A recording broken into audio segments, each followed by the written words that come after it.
Olá, somos da Universidade Federal dos Vales do Jequitinhonha e Mucuri e somos os seguintes discentes: Ana Luísa Aguilar Jardim, Isabela Soares Apala, Jefferson Silva Souza Leal, Lelis da Costa Neto, Marcelo Camacho Duarte Cabral, Rayane Caroline de Souza Jardim e Simone Pereira Maurício.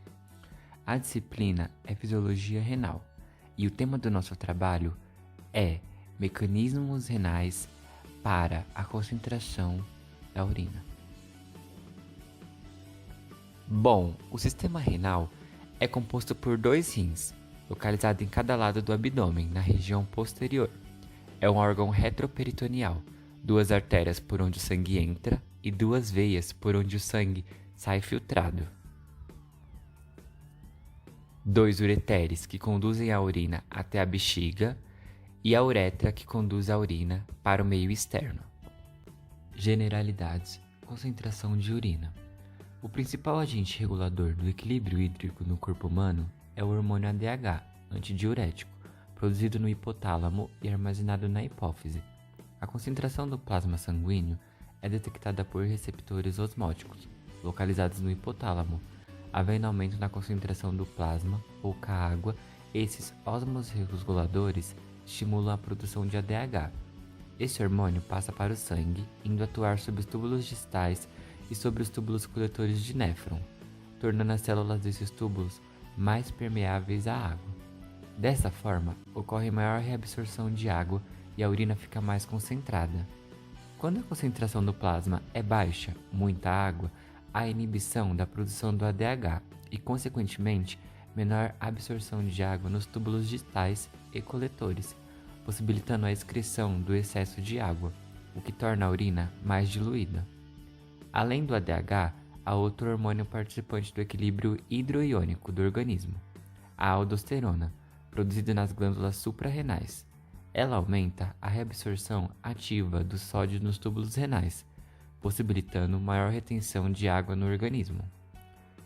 A produção de aldosterona é regulada da seguinte maneira: quando a concentração de sódio dentro do túbulo renal diminui, o rim produz uma proteína chamada renina, que age sobre uma proteína produzida no fígado e encontrada no sangue, denominada angiotensinogênio inativo, convertendo-a em angiotensina ativa. Essa substância estimula as glândulas suprarrenais a produzirem aldosterona. Mecanismo de contracorrente. A formação da urina concentrada acontece devido à ação do ADH, que aumenta a permeabilidade da água nos túbulos distais e ductos coletores. E devido à hiperosmolaridade do líquido intersticial da medula renal, isso é fundamental para a absorção da água, pois a água acompanha o movimento do soluto e como o interstício medular está cheio de soluto, a água irá se deslocar por osmose em direção ao interstício.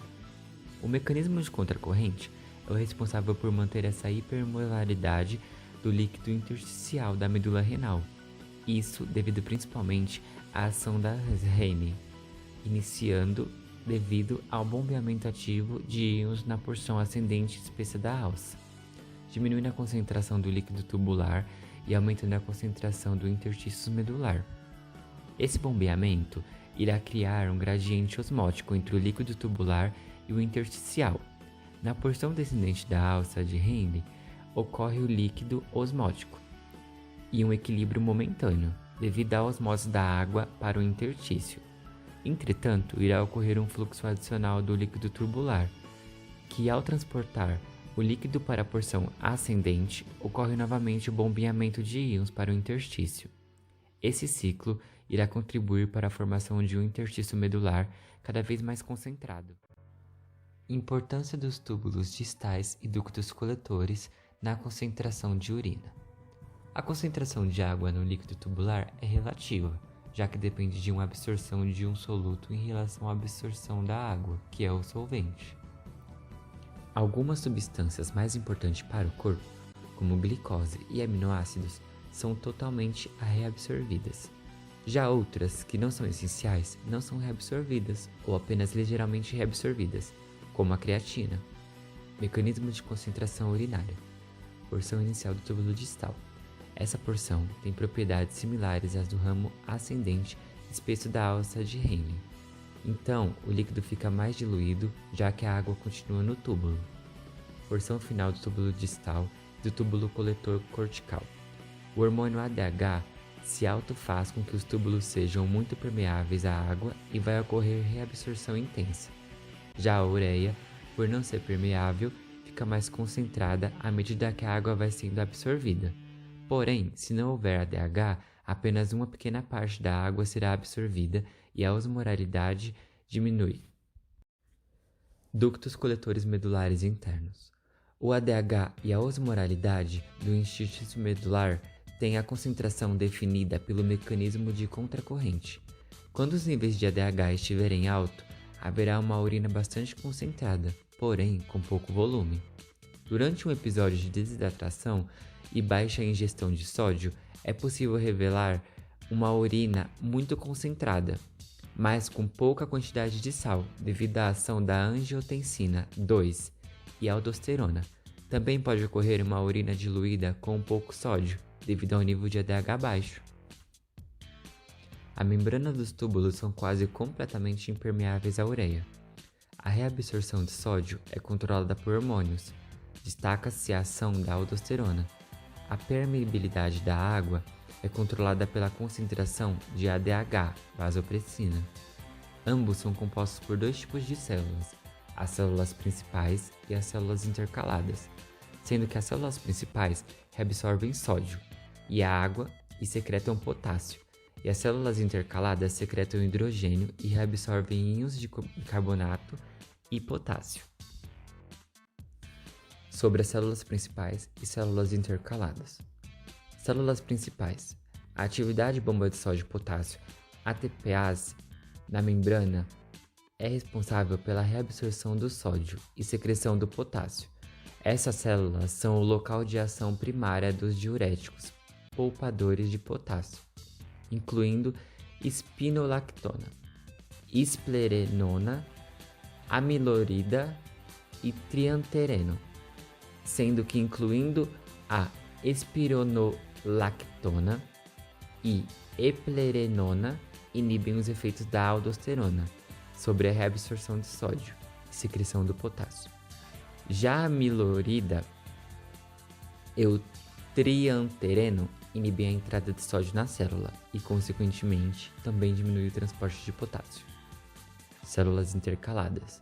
A secreção de hidrogênio é feita por transportador de hidrogênio ATPase.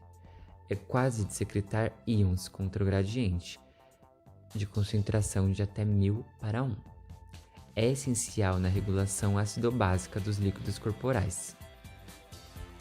Ducto coletor medular é final do processamento da urina e, portanto, tem função na determinação da concentração de água e solutos. Sua permeabilidade à água é controlada pelo nível de ADH. Logo, o volume da urina é menor se o ZADH estiver em alto, uma vez que a água é reabsorvida. É permeável à ureia, diferentemente dos túbulos distal final e do túbulo coletor cortical, sendo que a ureia tubular pode ser reabsorvida para que haja uma urina mais concentrada.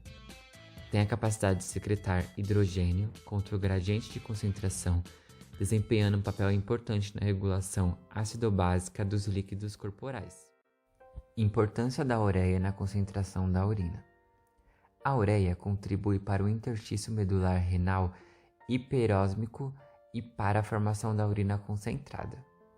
A ureia contribui cerca de 40 a 50% da osmolaridade do interstício da medula renal, quando o rim está formando uma urina maximamente concentrada, sendo a ureia reabsorvida passivamente pelo túbulo.